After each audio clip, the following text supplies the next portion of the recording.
Wokery continues to stride across New Zealand, and the latest attempt at that would seem to be the Ministry of Health initiating a public consultation that seeks to modernise healthcare workforce regulation, so the people who work within the health force. And the Free Speech Union has identified that as part of that consultation, they are specifically concerned at the what seems to be the attempt of the Ministry of Health to define what freedom of speech and freedom of thought is from their point of view, and then to isolate those health staff who don't share that particular point of view and could potentially lose their livelihoods as a consequence. Indeed, they've highlighted, the Free Speech Union, the mandating of cultural safety requirements across healthcare professions, including for psychologists, nurses and dentists. So you have to be declared culturally safe, one presumes, to continue to be working in the New Zealand public health sector. Joining us to talk about that from the Free Speech Union is Nick Hanne. Nick, thanks so much for joining us. Welcome to the show. Lovely to have you on. Morning, Michael. Thanks for having me.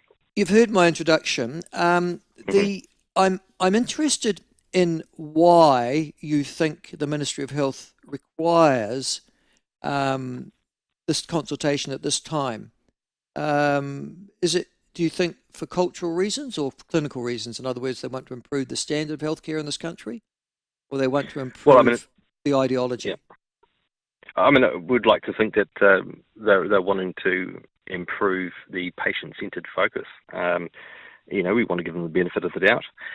But having said that, we've been dealing with a lot of cases. The Free Speech Union have had to represent people over the last few years, and we're seeing this across the health sector. Doctors, nurses. We've been dealing with pharmacists and their counsel lately over cultural competency. So I should say safety, cultural safety. So these things are becoming very intrusive, and issues like compelled speech are really coming to the fore, and that's why we've had to get involved. What's cultural safety? It's a phrase I've heard bandied around an awful lot in recent years, but I've got no understanding as to what it actually is. I think it's a wonderfully stretchy term. It can mean just about anything you want, and that's the danger. That's the problem. It's far too subjective. What seems to underlie it is a desire to impose certain ideological positions. And, health professionals particularly have been subjected to this type of imposition. I think I was talking with you about this, not too long ago when we were dealing with the Pharmacy Council and what they were expecting pharmacists to do in terms of incorporating Te Ao Māori as a worldview into the way that they approach their scientific discipline. And there have been very controversial debates, issues around that whole question, whether it's even possible to do that. To impose it, though, is to fundamentally redraw or redefine what it means to be a pharmacist in this day and age. So, this is not small, insignificant stuff. This is going very much to the heart of what a lot of health practitioners are having to do every day. If there's no real consultation, and that's our concern, a lot of the stuff is being wheeled out by councils and boards that just aren't dealing with the everyday issues at the coalface sometimes, and are much more interested in some sort of ideological agenda and pushing the latest,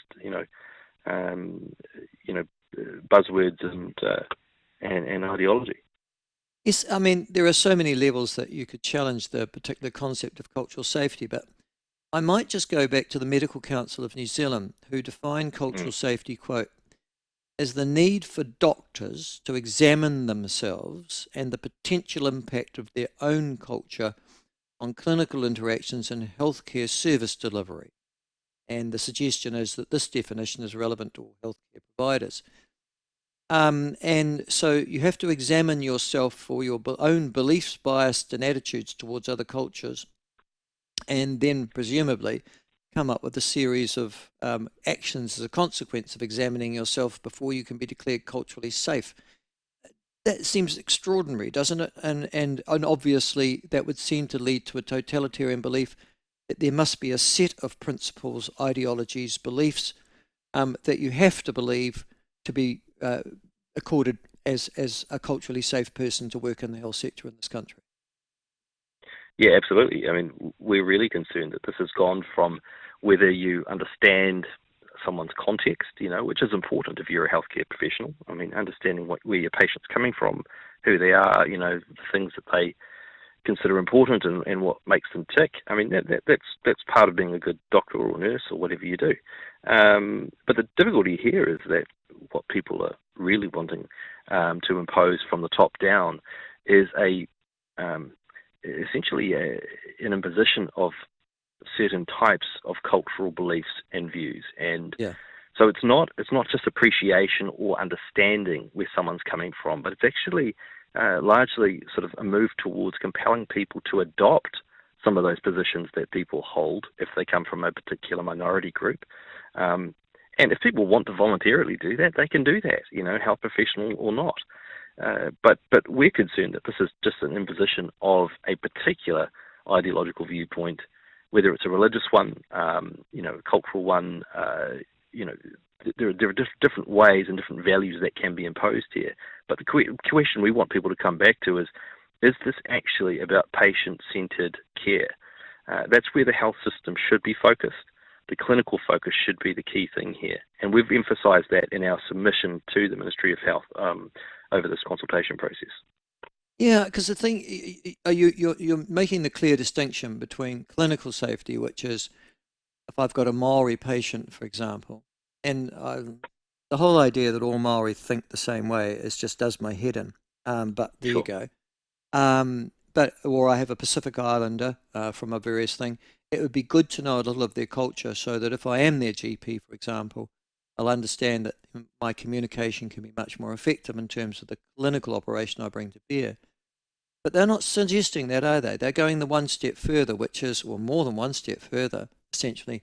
They're suggesting that I need to change my behaviour and my background biases, so-called, including unconscious bias, so that when I interact with that person, their culture becomes preeminent in the way I respond to them, rather than what I might have learned at med school or in 20 years of clinical practice.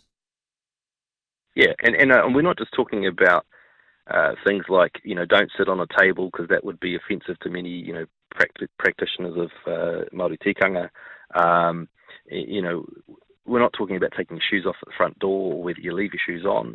These might be things that some cultures emphasise over others. We don't, is that the issue? No, we're talking about far more fundamental questions here. Are you prepared to pray to a Māori god or or do a karakia acknowledge some before sort of every belief meeting. system?